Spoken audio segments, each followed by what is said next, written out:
Hey everybody, Jeff here. Welcome to another episode of The Executive Gardener. We're going to talk about one of my favorite winter crops, which is right here, kale. Okay, so there's many different varieties of kale, but I'm going to talk a little bit about the curly kale, which is what I have here.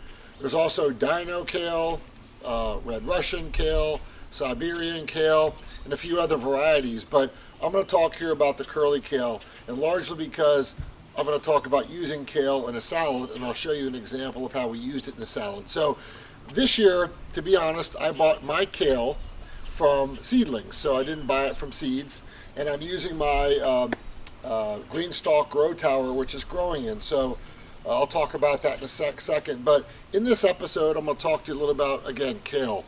Kale is in my opinion, the best winter crop that's out there.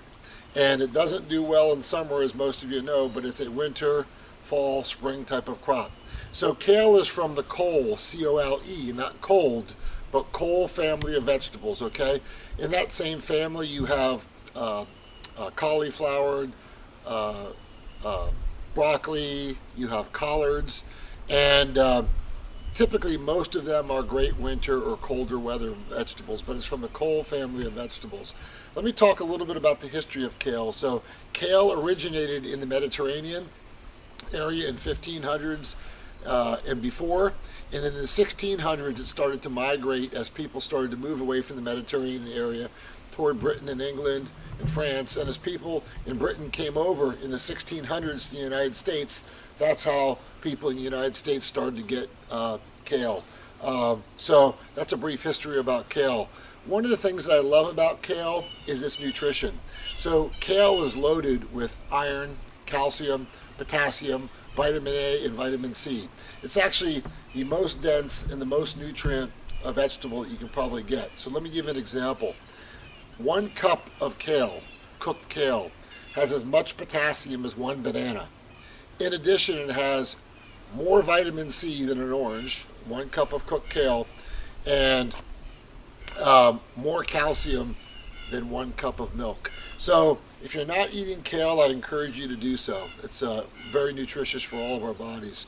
As it relates to fertilizing and growing kale, these kale have been growing for about 2 months. It does take typically 70 days once transplanted from indoors in a seedling to the garden or the grow tower to start to be able to eat, okay? Now, as we'll talk about, my kale I like to chop off or cut off before it gets too big because it tends to be a little bit sweeter, a little bit more tender the smaller it is, okay? As it relates to fertilizing kale, it likes a steady 10-10-10 type fertilizer, okay? 10 for the nitrogen, 10 for the phosphorus, and 10 for the potassium, okay? And an appropriate amount of micronutrients. If you use rock dust, I would encourage you to do that as well, so it gets some magnesium as well. So kale, the roots don't go very deep, so it's important that kale, when you grow kale, that the soil is consistently watered, okay? Because the roots grow horizontal across the soil. They only grow inches below the soil, so it's important that they not dry out. So I would encourage you, if you're growing, to put a thin layer of mulch or compost across the top of the soil so the roots do not dry out, okay? But again, also that compost gives it a good amount of nitrogen, which kale plants do like. As far as the planting goes, I do encourage you to plant either in the fall or in the spring, okay? When it gets to the summer, if you're in Houston, Texas like me, it's not going to do well, okay? They'll bolt and so forth, and as it heats up, the leaves become bitter, okay? And one of the things that's pretty interesting about cold weather and kale is that it's actually good to get a few frosts with kale, or if it snows, to get to that cold weather on your kale, because what it does is it converts the starches in the kale leaves to sugars, and the leaves actually become sweeter. So it's not going to kill you if the weather gets really cold. It's actually, in many parts of the world, tend to be more desirable the colder the weather is for the kale. And kale is pretty hardy, as I've talked about already. As far as pests go, there's not many pests that bother this. The worst things that you're probably going to get is you may get some type of a caterpillar or worm. You can use BT and an organic way to get rid of that. It does get the cabbage worms, okay, and it can get aphids. All of those can be treated with insecticidal soap, which will keep your leaves looking beautiful, okay? Now I'm going to talk a little bit about how to harvest kale. Now, before I do though, I want to talk about sun. Kale does like full sun. It does okay in the shade, but it does like full sun, 6 to 8 hours of sun a day. And I'll show you a little bit. This plant gets 6 to 8 a day, 6 to 8 hours of sun. On the back side, there's a kale that only gets probably 3 hours of sun, okay? And I'll show you the difference in the plant, okay? But it is a full sun plant. So let me show you how to harvest kale. Jen, if you'll come forward here. So what you want to do when you harvest kale is you want to always harvest, first of all, I got a leaf to show you an example. Once the leaves start looking yellow in color, and I cut this one off early, you want to get this off the plant. The reason is that as plants, the leaves become yellow, they get prone to pests, aphids and other insects, and they go after the plant. In addition, you know this is not going to taste as good, but as you harvest this plant, you want to harvest the plant from the outside leaves in. So you simply cut there, okay? Outside leaves in. So as you go all around, that's how you harvest it, and I'm going to show you what's going to happen as this goes into the salad. You'll see this is still a brilliant green. I would always look on the bottom to see if there's any aphids. There are none, no pests. And so as you harvest a kale plant, you can cut all around the outside. What you want to do, though, if you'll pan over here, is you want to leave this is the new growth. The new growth of the kale comes from the inside.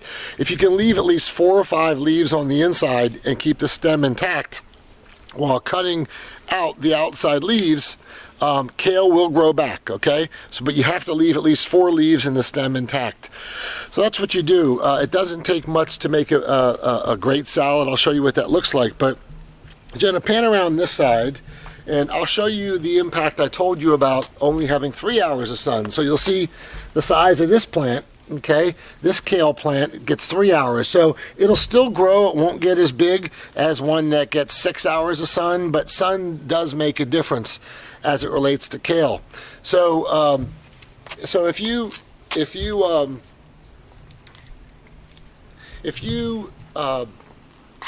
like kale, for whatever reason this century kale has gotten out of fashion, it's starting to come back again, but there's various ways that you can eat kale. You can steam it, some people fry it, some people boil it, some people bake it. What I prefer to do is use fresh kale on a salad. And to me, if you've never had a kale salad with smaller leaves, again, my variety is the curly type, which tends to me to be a little bit sweeter and a little bit more tender. You should try a kale salad. And we put a little bit of lemon on it too to break down some of the starch in the leaves, but it's delicious. So again, I'm going to chop all these down today because it's getting hot here and I don't want it to start bolting. If the leaves get too big, they can get hard, they can get bitter, and that's not, quite frankly, tasty to me. So that's it. That's what I have. So I have grown 1, 2, 3, 4, 5, 6, 7 or 8 kale plants here. We're going to harvest them. I'm going to show you in a second. My wife, she's a great cook, a great chef. She'll make a salad, and these kale plants will feed 12, 15 people today. And we'll put some other stuff in it. I hope you've enjoyed this episode, that you've learned about kale, how you can grow kale successfully at your home, what times of year to grow kale. And I hope you do give kale a try and build a salad for yourself. If you like this quick video, give me a thumbs up. If you're not a subscriber, please subscribe to my channel. I'd love to have you a part of the Executive Gardener gardening community. Hope everybody has a great one. Until next time, bye. So here's the final product. Take a look at it. My beautiful wife has made this kale salad.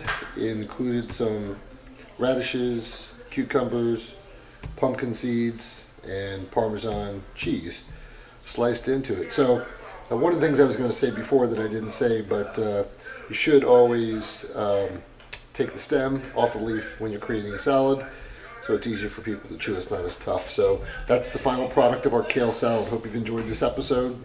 Have a good one.